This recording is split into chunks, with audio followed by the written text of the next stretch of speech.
अनुकूल नहीं हुआ होता, क्योंकि नरमपंथ और गरमपंथ इस कदर आपस में टकराए थे विचारों को लेकर के, ताकि उससे ये लगने लगा था कि कहीं नरमपंथ और गरमपंथ दोनों धड़ा आपस में लड़ ना बैठे। एक आशंका 5 के बाद ही पनपी थी और उसका सहज रूप हम लोगों ने 1907 में देखा, जब वाकई बंगाल विभाजन के कारण दोनों धड़ा क्या हो गया, अलग हो गया। 1909 उसी का इफेक्ट था, जिसमें मार्लेमेंट को सुधार डाल करके अंग्रेजों ने भारतीयों में एक बड़ा फुट क्रिएट करने की कोशिश किया और उसमें मार्लेमेंट सुधार में मुसलमानों को पृथक निर्वाचन दे करके मुसलमान धड़ा को अपने पक्ष में कर दिया।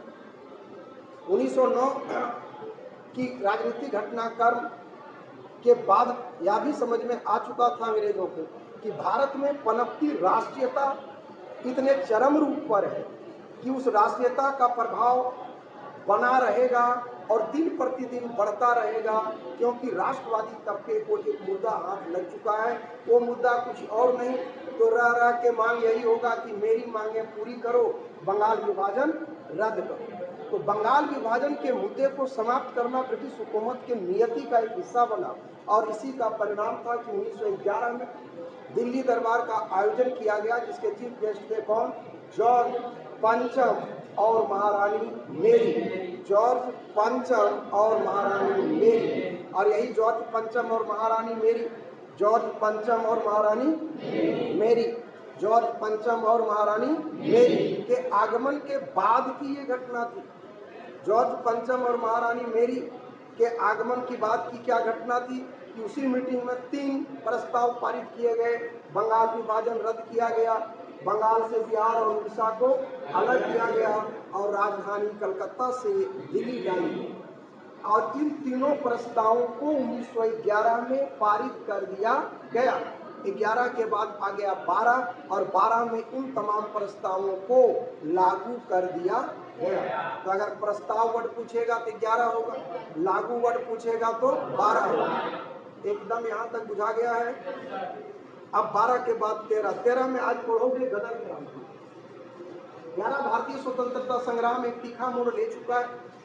भारत में राष्ट्रीयता पनप चुकी थी। ब्रिटिश हुकूमत हर पनपती राष्ट्रीयता को इस कदर रौंद रही थी कि उसको किसी भी कीमत पर भारत को आज़ादी देना नहीं था। ये एक प्रकार से हुकूमत दृढ़ संकल्प, हुकूमत का नजरिया बिल्कुल साफ है कि चाहे खून की नदियां जितनी बहानी पड़े बहा दो, जुल्मों सितम जितना ढाना हो ढा दो, लेकिन भारत को किसी भी कीमत पर आज़ादी नहीं देनी। यहाँ का राष्ट्रवादी तबका, वह वर्ग जो क्रांति की विचारधारा में भरोसा रखता था, वो लगा कि भारत की सरजमी से कोसों दूर भी रह करके भारत की आज़ादी के लिए संघर्ष किया जा सकता है। वे तमाम भारतीय जो विदेशों में रह रहे थे, जैसे इंग्लैंड में रह रहे थे, कुछ अमेरिका में रह रहे थे, तो उन आज़ाद मुल्कों में उन लोगों ने देखा था कि एक आज़ाद राष्ट्र का नागरिक कैसे अपने अधिकारों का उपयोग और उपभोग करता है, कैसे वो स्वतंत्रता, समानता और विश्व बंधुत्व की बात करता है, कैसे सरकार की नीतियों के विरुद्ध लोग आवाज उठा सकता है, धरना दे सकता है, प्रदर्शन कर सकता है। चौड़ी और चमचमाती सड़कें होती है, विकास की कहानी अलग होती है। और एक गुलाम राष्ट्र में लोगों को कैसे बोलने तक की पाबंदी होती है, धरना नहीं दे सकता, प्रदर्शन नहीं कर सकता, सरकार के विरुद्ध नहीं जा सकता। ये तमाम वैसे घटक थे जिन घटकों के कारण लोगों के मन में एक आशंका पैदा हुई कि क्या हम अपने मुल्क को आज़ादी नहीं दिला सकते, क्या ये राष्ट्र एक आज़ाद मुल्क के रूप में तब्दील नहीं हो सकता, क्या भारत की आज़ादी की कहानी नहीं लिखी जा सकती। ऐसे ही कुछ कड़ी हुआ था जब होम रूल सोसाइटी की स्थापना लंदन में इसी उद्देश्य के साथ किया गया। उसी में एक कैरेक्टर जो जिनका नाम आता है लाला हरदयाल, तो ध्यान रखोगे ये जो लाला हरदयाल थे, यही लाला हरदयाल, यही लाला हरदयाल, यही लाला हरदयाल जब अमेरिका जाते हैं तो वहाँ पर पहले से ही एक संगठन खड़ा किया जा चुका था। अमेरिका के सैन फ्रांसिस्को में विशेष गदर क्रांति के बारे में और चर्चा करेंगे, लेकिन अमेरिका के सैन फ्रांसिस्को में जिस पार्टी का गठन किया गया था उसका नाम है गदर पार्टी। ध्यान रखना, इसी गदर पार्टी के मेन जो नेतृत्व करता थे वो लाला हरदयाल थे।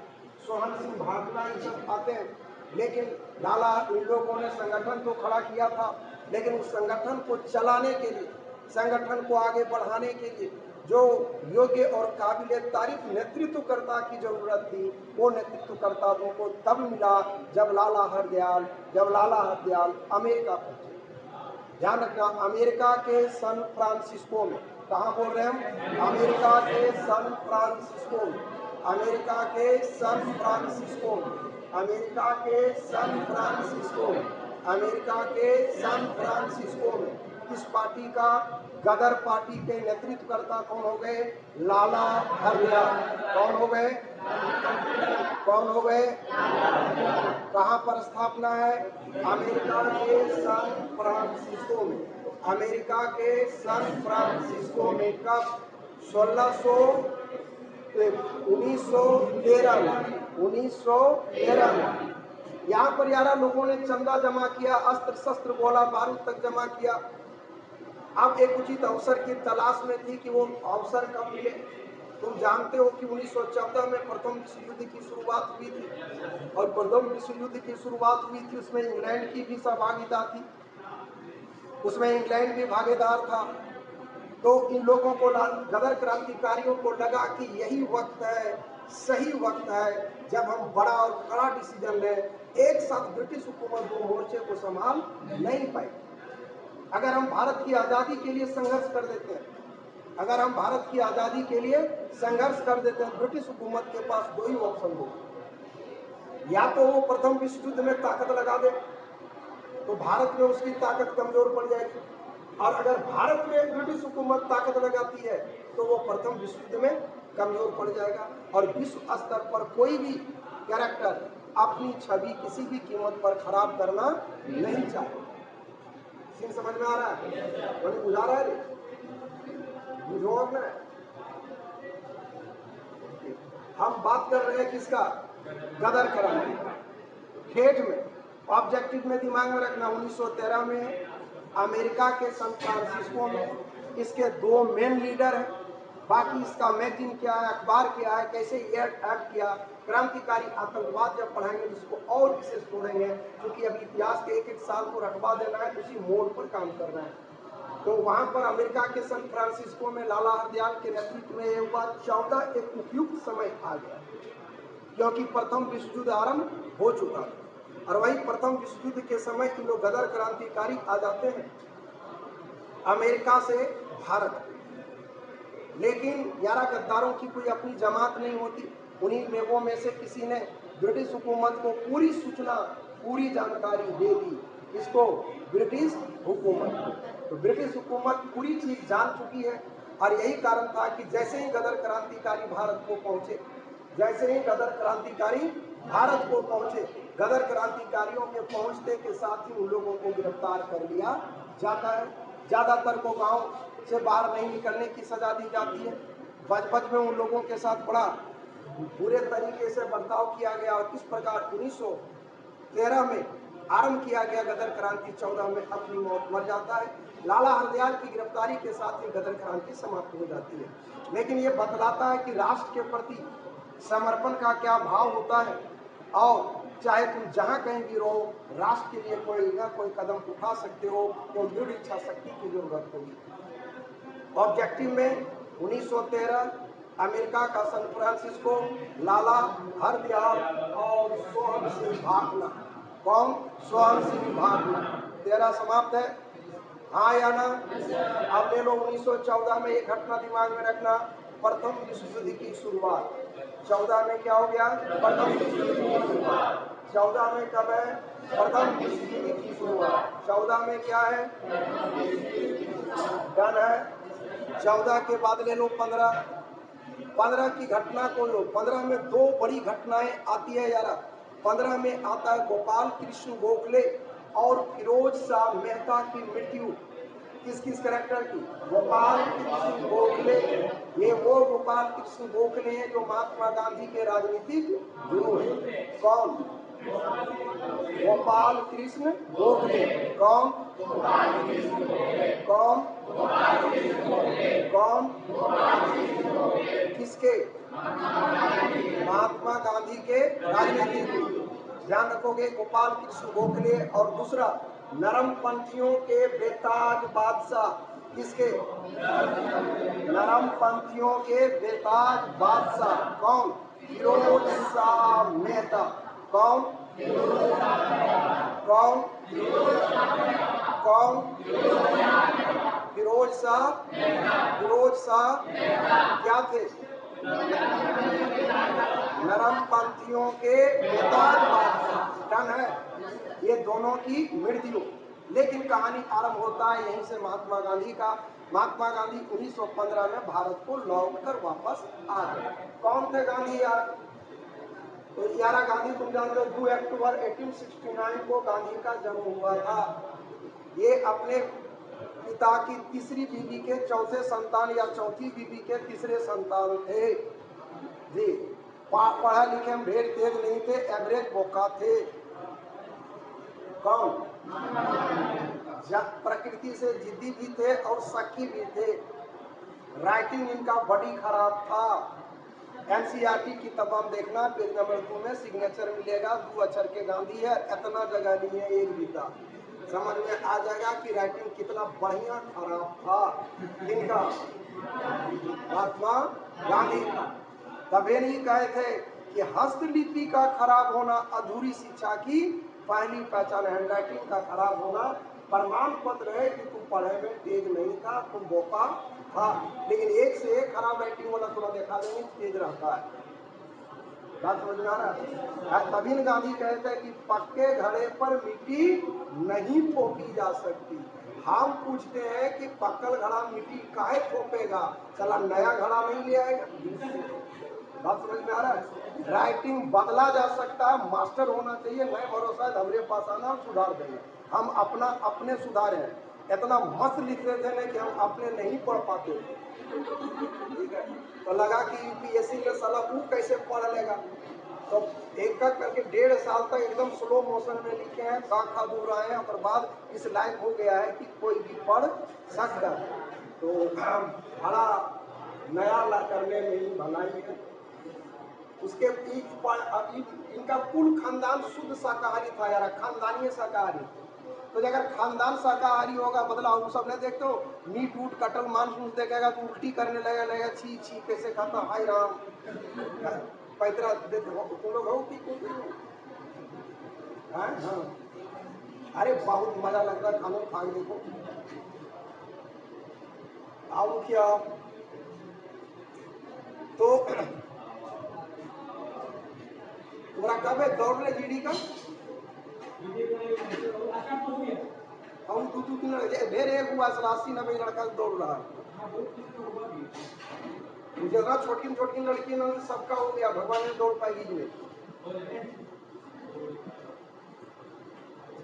कुछ का शरीर में जाने नहीं था, मैंने तेज हवा रहता तो वैसे दौड़ा जाता। तो बुक नहीं था, नाटी नाटी काली काली लड़की सबका हो गया जी। मैंने फेक एक तरह से हो गया। अरे छोड़ आप महात्मा गांधी के बारे में जान बड़ा मजेदार कहानी है। तो ये सोच रहा होगा ना कि महात्मा गांधी जन्म से महात्मा टाइप के थे, ये भुला जाओ ना, एकदम नहीं थे। वो उन्हीं लक्षणों से लबरेज थे जो सब लक्षण तुम लोगों को है। बात समझ में आ रहा है? तो गांधी जी का जो दोस्त था वो शाकाहारी नहीं था, वो मीट मछली मुर्गा ठीक मन लगा के पूछता था। तो गांधी बार बार समझाता था कि यार तू साग पात खा के कितने ताकतवर होगा बताओ, मीट मछली मुर्गा घींचो मजा लगेगा। लेकिन गांधी कभी टस से मस होने को तैयार नहीं थे। तो वो लॉजिक दिया कि अंग्रेज को देखो, गाय बैल सुअर गधा सब खाता है, शरीर से भी मजबूत है, दिमाग से भी तेज है, इसलिए वो पूरी दुनिया पर हुकूमत करता है।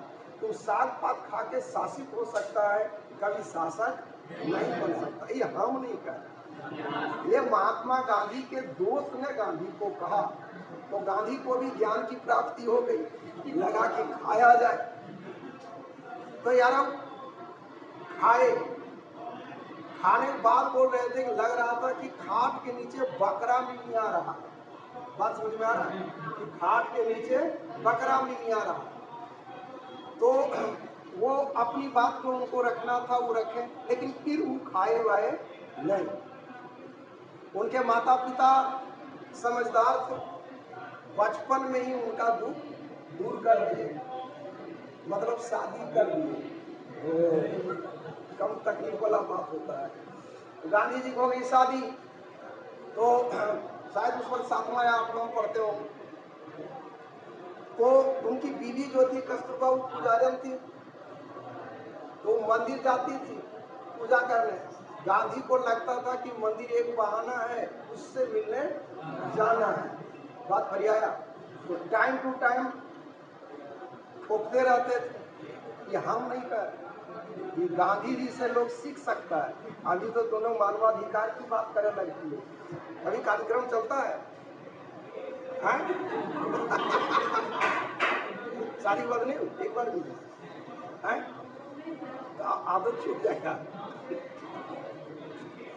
आप हस्बैंड को लेके मेरे पास एक बार आइए, 2 चीज का हम गारंटी देते हैं। क्या क्या करते हैं? कोयला बन बीसीसीएल में कि सब चलता नहीं है।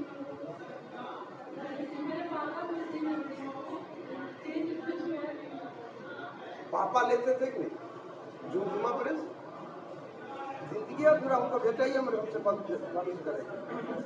हाँ नहीं रे सलाम, मरचाई कितनो तीखा क्यों नहीं हो, लोग पिसिए देता है। इसका मतलब समझा, हस्बैंड कितना हो किसधर क्यों नहीं हो, बीवी का आगे जोर चलता नहीं। नामे पत्नी जो पति पर क्या रहती है, तनी रहती है।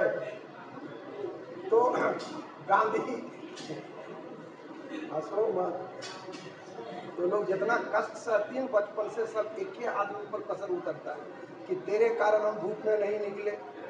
माँ डांटती थी काली हो जाओगी, शादी नहीं होगा, शाम को बाहर नहीं निकलो, ये नहीं करो वो नहीं करो। घटा जाने के बाद होता है चला तेरे कारण हम झेले हैं और तू झेले, बराबर हो जाता है क्या नहीं। खैर, तो महात्मा गांधी जो कैरेक्टर है वो समझ में आ गया होगा। पढ़ने में बहुत तेज नहीं थे, तमाम गुण भी ठीक ठाक था। आपको मैट्रिक पास किए झमेला हो गया कि गांधी को कहाँ भेजा जाए, तो निर्णय लिया कि गांधी को भेजा जाए इंग्लैंड बैरिस्टर की पढ़ाई के लिए। अब बैरिस्ट्री मतलब कुछ अटपट मत सोचना, वकालत। तो निर्णय लिया गया कि वकालत की पढ़ाई के लिए भेजा जाए। चले गए इंग्लैंड। इंग्लैंड गए तो माँ कसम दी कि जो करना से करना बेटा, मांस वांस मत खाना, वो मांस खूब चलता है मत खाना। तो यार जो जन्मे से शाकाहारी हो कौन चीज खाएगा, मुर्गा उर्गा ये सब। लेकिन वो रहते थे इंस्टीट्यूशन से दूर, और अंग्रेजी उनका भी था बाबाजी टाइप का। तो लोग सलाह दिया कि ऐसा कर गांधी, इंग्लैंड का बोर्ड पास करो अंग्रेजी सुधर जाएगा। तो फिर वो बोर्ड पास किया तो अंग्रेजी सुधरा, लेकिन जो इंस्टीट्यूशन था वो इंस्टीट्यूशन से 20-25 किलोमीटर दूर गांधी रहते थे। और उनका दोस्त यार सब नजदीके में रहता था, सब दोस्त यार कहा कि यार नजदीके में रहो। तो गांधी उस वक्त गांधी नहीं थे यार, गांधी डिस्को ठीक जाया करते थे, वो भी यहाँ का नहीं इंग्लैंड का, जहाँ सब जुगाड़ रहता है। यही सब समझो। दूसरा चीज, एक बार पैसा घट गया तो घड़ी था सोने का, वो बंधक रख के गए थे। ये गांधी जब दोस्त लोग था, जब दोस्त लोग उनको समझाया कि जो तुम 20-25 किलोमीटर चल के आता और जाता है, नजदीके में रहेगा वॉकिंग डिस्टेंस में, तो आने जाने में भी होगा सुविधा, इसलिए यहीं रहो। तो गांधी ने कहा कि हमारा मकान मालकिन के साथ बहुत मधुर संबंध है, नहीं लगाव नहीं, मधुर संबंध है। शब्दों में क्या रखा है, भावनाओं को समझो। ये थे गांधी। और वही गांधी जब लॉ की पढ़ाई करना आरंभ किए, पढ़ते पढ़ते हो गए जिद्दी, जिद्दी हो गए। और दूसरा चीज, सच लग जाना चाहिए, उसका ट्रस्ट से मत गांधी होते नहीं थे। वही गांधी 1498 में, 1498 क्या बोले यार, 1898 में, 93 में वो वापस रिटर्न बैक लौट आते हैं भारत। जब हम इंग्लैंड से भारत जब लौट के आए, वकील बन करके आए, तो वकील बन करके जब वापस लौटे तो वकालत के लिए बम्बई हाईकोर्ट जाना शुरू किए। बड़े भाई का वकालत जबरदस्त चलता था, तो जो छोटा मोटा केस आता था दे देते थे गांधी के पास। गांधी के पास जो क्लाइंट जाता था, गांधी बैठा के बड़ी प्यार से पूछते थे कि मामला बताओ, सच सच बतलाओ, क्या क्या हुआ है वो बतलाओ। सब जानने के बाद गांधी कहते थे जो जो तू हमको बताया है वो सब हम बता देंगे जाके किसको, जज को। अब मान लो यार तुम मर्डर करके गया है, चाहे चोरी करके गया, पकड़ा गया है, तो तुम वकीलवा से यह कोशिश करेगा कि हमरा वो बचा ले, हाँ या ना। अब तू चोरी करके गया है और कहा कि हाँ सर हमसे गलती हो गया तो हम चुरा लिए। अब जब वकील थोड़ा कहे कि कोई बात नहीं टेंशन मत लो, हम ही जाके बता देंगे कि मेरा क्लाइंट चोर है, तो मतलब दोबारा वैसा बोका वकील को खोजेगा, हाँ या ना। परिणाम हुआ कि गांधी मूंगफलियां फोड़ते रह गए और कभी उनका वकालत नहीं चला, वकालत नहीं चला, थक हार गए। उसी समय एक व्यापारी था गुजरात का, नाम है दादा अब्दुल्ला। नाम क्या है? नाम क्या है? नाम क्या है? दादा अब्दुल्ला। तो ये जो दादा अब्दुल्ला है, दादा अब्दुल्ला का पूरा कारोबार था दक्षिण अफ्रीका में। कहाँ पे? दक्षिण किसका? किसका? कहाँ पे? कहाँ पे? दक्षिण अफ्रीका। वो अपना एक केस की पैरवी के लिए वकील खोजने भारत आए थे और वो एक्चुअली गांधी जी के बड़े भाई को ले जाना चाहते थे। यहाँ तक समझ में आ गया? नहीं बोला हाँ। अब वो जो खोज में गए आए तो गांधी के बड़े भाई कहे कि यार हमारे पास इतना भीड़ है कि हम यहाँ से जा नहीं सकते, तुम ऐसा कर लो कि तुम को हम एक नया रंग रूप दे रहे हैं, जो अभी अभी लॉ पढ़ के आया है, कानून की तमाम बारीकियों को जानता है, तुम लेके जाओ। अब बड़ा वकील भी प्रेरण दे रहा है, क्या औकात है दादा अब्दुल्ला की, काट दे। 100 पाउंड पर किराई हो गया, करारनामा हो गया, 10-15 दिन के लिए जाना था, पैरवी करनी थी और पैरवी करके वापस आना। अभी तक दादा अब्दुल्ला और गांधी के बीच मुलाकात नहीं है। दोनों बंबई के बंदरगाह में बोट पकड़े, बोट चल दिया, गांधी और दादा अब्दुल्ला भी साथ हो लिए। जब बोट बहुत दूर तक समुद्र में निकल गया तो फिर आया लोग मूल टॉपिक पर कि हमको क्या करना है, पैरवी किस बात का करना है। तो दादा अब्दुल्ला अफ्रीका कानून समझाए और वहाँ के कानून के मुताबिक जो भेदभाव होता था भारतीयों के साथ उसका ये लोग उल्लंघन करता था। पूरी अपनी बात रखा, गांधी सुने और गांधी जब सुने तो गांधी ने कहा कि ये बात तो हम बता देंगे कि कानून का क्या करता है। यार दादा अब्दुल्ला भकुआ गया। एनसीईआरटी में बिपिन चंद्र की किताब पढ़ना, साफ शब्दों में लिखा है कि दादा अब्दुल्ला ने कहा कि मैंने सफेद हाथी पाल ली। सफेद हाथी पालना मतलब होता है घाटे का सौदा करना। इसका मतलब हो गया कि हम पूरी कुल मिलाकर के बोका वकील खोज लिए, लेकिन जहाज वो लौट नहीं सकता था। गए गांधी अफ्रीका, तो वहां गए तो गए थे एक बार टिकट काउंटर पर टिकट लेने। तो टिकट काउंटर पर टिकट लेने गए तो फर्स्ट क्लास के डब्बा में एक नियम था। वो नियम यह था कि केवल और केवल अंग्रेज ही फर्स्ट क्लास के डब्बे में बैठ सकता है, किसी भी भारतीय को उसमें किसी भी कीमत पर अलाउ नहीं हो। यहाँ तक पर आया, हाँ या ना। गांधी टिकट बुकिंग काउंटर वाला को कहा कि कौन कानून है जो इसको रोक रहा है, हम लोगों को टिकट नहीं देगा, वो कानून दिखा दो, हम नहीं मांगेंगे टिकट। तो यार कानून था ही नहीं, ये लोग परंपरा बना दिया। परंपरा मतलब चला आ रहा था लेकिन कानून नहीं था। बुकिंग कलर खूब समझाया कि देवे ने करवो टिकट। गांधी कहे तोरा दिए पड़ता हो, नहीं तो कानून दिखाओ। अब कानून रहे तब ने देखा, वो भकुआ गया, और लग गया बेटा ये बहुत बड़ा अंतर्राष्ट्रीय झमेला है, और अब पकड़ के ले गया स्टेशन मास्टर के पास। स्टेशन मास्टर को भी समझाना शुरू किए, बताए कि हम वकील है बाबू, इंग्लैंड से पढ़ के आए हैं, अंग्रेजी और अंग्रेजी तो दोनों आता है, अगर कानून है तो नहीं मांगेंगे तो दिखा दो, और अगर नहीं है तो तुरंत देना पड़ेगा। लास्ट में वो अपना पिंड छोड़ाने के लिए एक टिकट,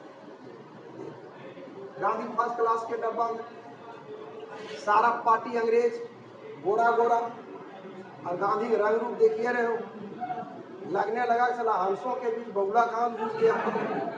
ये अंग्रेज घुसा, दन दन मारा, मारता मार करके ले आता गेट के पास और फिर जाके बैठ जाता। जैसे वो मार के वापस जाता, गांधी भी पीछे पीछे अपने बर्थ पर जाते। बुझा गया कि बेटा बहुत बड़ा थ्रेटर है। अगला जंक्शन में सामान तमान लगेज बगेज फेंक दिया। वहां से उतरे तो अभी बैठे टमटम पर। तो टमटम दिने खराब कर दिया। टमटम का नियम ही था कि टमटम के सीट पर तुम तभी तक बैठ सकते हो, टमटम बुझा रहे घोड़ा गाड़ी, जब तक कोई अंग्रेज ना आ जाए। अंग्रेज आ जाए तुम सीट खाली कर दो, अंग्रेज बैठ जाएगा और तुम अगर घोड़वा के पास बैठ जाओ। बात समझा? गांधी का टमटम चला, अंग्रेज बैठाया, गांधी सड़क दिए तू बैठ बगल में, और अब बर्दाश्त नहीं हुआ, जो रहल सहल था ले मुक्का दे मुक्का कसर वह पूरा हो गया। अब गांधी को पूरा पूरी बुझा गया कि बप्पा यहाँ के कानून ठीक न्याय हो, हाँ यहाँ न्याय चलते। अबरी उसी समय अंग्रेज एक कानून बनाया था कि हर भारतीय को पासपोर्ट रखना होगा। गांधी कहे कि यार ये पासपोर्ट भारतीय ही क्यों रखेगा, हर विदेशी वोट दो ना। बात समझना जो समझा रहे हैं। अगर कोई अभी थानेदार चाह ले कि 2 घंटा में 2000 रुपया हम निकाल लें, तो कुछ नहीं करे, 10-20 को बाइक चेक कर ले, लाइसेंस दिखाओ, ये दिखाओ, ड्राइविंग में धुआं कागज दिखाओ, और कौन सी अटर पटर, लास्ट में आ जाता है इसका ई है कि नहीं, इंश्योरेंस है कि नहीं, 90% के थैले रहता है। 200 रुपया चढ़ावा दे दो और फिर छोड़ा लो। बात समझ में आ रहा है? बीच में यहाँ चेक कर रहा था कि क्या धुंधला लिखा हुआ है, हाँ नहीं लेते। वही चीज समझा रहा था गांधी कि एकरा से तो कोई मान लो पासपोर्टवा दिखाया और हम पकड़ के फाड़ दिए और कहे देखेबे नहीं किया क्या होगा, तो ये पुलिस की वसूली का एक तरीका हो जाएगा। हम इसका विरोध करते हैं। तमाम गांधी जी ने तमाम नेताओं की मीटिंग बुलाई, नेता वगैरह तमाम भारतीयों की मीटिंग बुलाई और कहा कि यार दुनिया का कोई जेल ऐसा नहीं है जहां हर किसी को गिरफ्तार कर ले, हम सब अपना पासपोर्ट जला डालेंगे, हुकूमत गिरफ्तार करती है तो कर ले, कोई दिक्कत नहीं है। और उन्होंने अपना पासपोर्ट वगैरह सब क्या किया, जला दिया। ब्रिटिश हुकूमत पड़ गई फेरा में। कानून जो इस कदर बनाई थी, अब सब भारतीयों को गिरफ्तार कर ले ये भी संभव नहीं था। परिणाम यह हुआ कि अंततः गांधी को और तमाम लोगों को ये जो कानून बनाया और उनके ऊपर जो भी आरोप प्रत्यारोप लगाया था उसको वापस लेना पड़ा, और ब्रिटिश हुकूमत को ये कानून वापस लेना पड़ा। ये गांधी का सत्याग्रह, मतलब सत्य के लिए आग्रह जो उन्होंने किया, उसमें वो 100% सफल रहे। ब्रिटिश हुकूमत को कानून वापस लेना पड़ा। हरियाणा, हाँ या ना? तो तमाम सत्याग्रह कहाँ किया जा रहा है? दक्षिण अफ्रीका। हाँ, दक्षिण अफ्रीका में, साउथ अफ्रीका में सत्याग्रह हो रहा है, लेकिन चर्चा कहाँ हो रही है? भारत में। चर्चा कहाँ हो रही है? तमाम राष्ट्रीय स्तर का नेता एकदम चीख चिल्ला के यही कहना आरंभ कर चुका है कि गांधी तो पानी पिलाए हुए किसको? अंग्रेज को। कहाँ पे? भारत में, दक्षिण अफ्रीका में। तो जो व्यक्ति दक्षिण अफ्रीका में रह के अंग्रेजों को घुटने के बल ला दिया हो, वो जब वो भारत आएगा तो बदला भारत को आजादी दिलाएगा कि नहीं? यही कारण था कि यही कारण था कि गांधी, प्रणाम प्रणाम,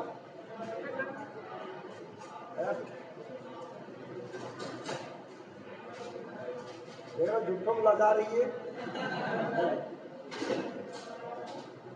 परिणाम यह हुआ कि गांधी परिचय के मुहताज नहीं थे, लेकिन यारा गांधी इस आंदोलन के दरमियान एक चीज फील किए, वो फील ये किए कि मूवमेंट में महिलाओं की भागीदारी नहीं हुई।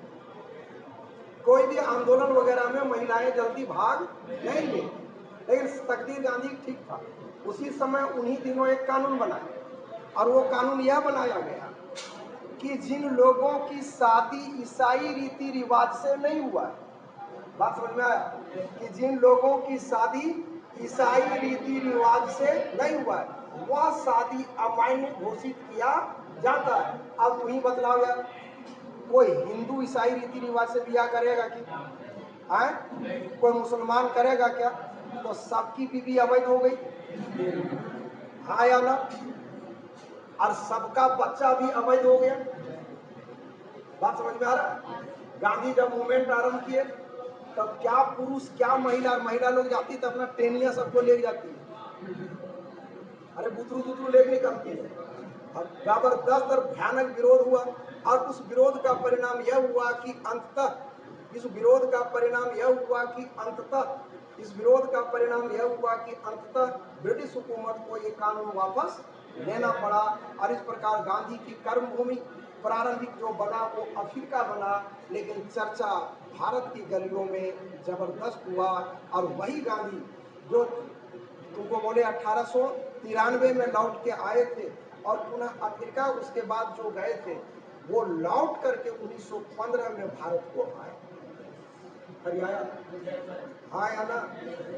अब जब भारत को आए तो सबों को उम्मीद थी, यहाँ के चौक चौराहे गलियों में चर्चा थी, गांधी आएंगे आजादी लाएंगे, गांधी आएंगे आजादी लाएंगे। सब भारतीय भगुआ गया तब जब गांधी कहे कि तमाम भारतीय युवाओं से अपील किए कि अभी हमारा शासक मतलब अंग्रेज अभी प्रथम विश्व युद्ध में उलझा हुआ है, इसको कदम कदम पर सहयोग करो। सबों को लगा था कि गांधी आएंगे तो आंदोलन होगा, गांधी आएंगे तो हुकूमत परेशान होगी। कभी सपनों में कोई नहीं सोचा था कि गांधी आएंगे तो अंग्रेजों के ही पक्ष में कोई बात कहेंगे। इस सीन बुझाया, हाँ या ना? यही कारण है कि महात्मा गांधी को सफरिंग एजेंट कहा जाता है। कौन एजेंट? कौन एजेंट? किसको? कौन एजेंट? किसको? किसको? कौन एजेंट? हरियाणा मैंने गांधी आते के साथ ही विरोध होना, धीरे दबी जुबान से उनका भी विरोध किया जाना आरंभ होता है। लेकिन चूंकि इनके राजनीतिक गुरु गोपाल कृष्ण गोखले ने ये कहा था कि गांधी तब तक भारत में कोई आंदोलन मत करना जब तक कि यहाँ के आबो हवा से पूरा परिचित ना हो जाए, जब तक कि ऐसा कोई मूवमेंट न खड़ा हो कि जहाँ आंदोलन आरंभ करो तो आंदोलन चल सके। जैसे ही वैसा मूवमेंट मिलेगा तभी करना। अभी भारत आने के बाद गांधी भारत भ्रमण करते हैं और यही 1916 में तुम्हारा आ जाएगा 3 घटना, उसमें साबरमती आश्रम आएगा, लखनऊ पैक्ट आएगा और तुम्हारा होम रूल आंदोलन आएगा। इस तीनों कड़ी की चर्चा करेंगे नेक्स्ट एपिसोड में। तो ये थी खबरें, आज तक इंतजार करो वर्षों तक, लेकिन दोहरा दो शुरू से अंत तक।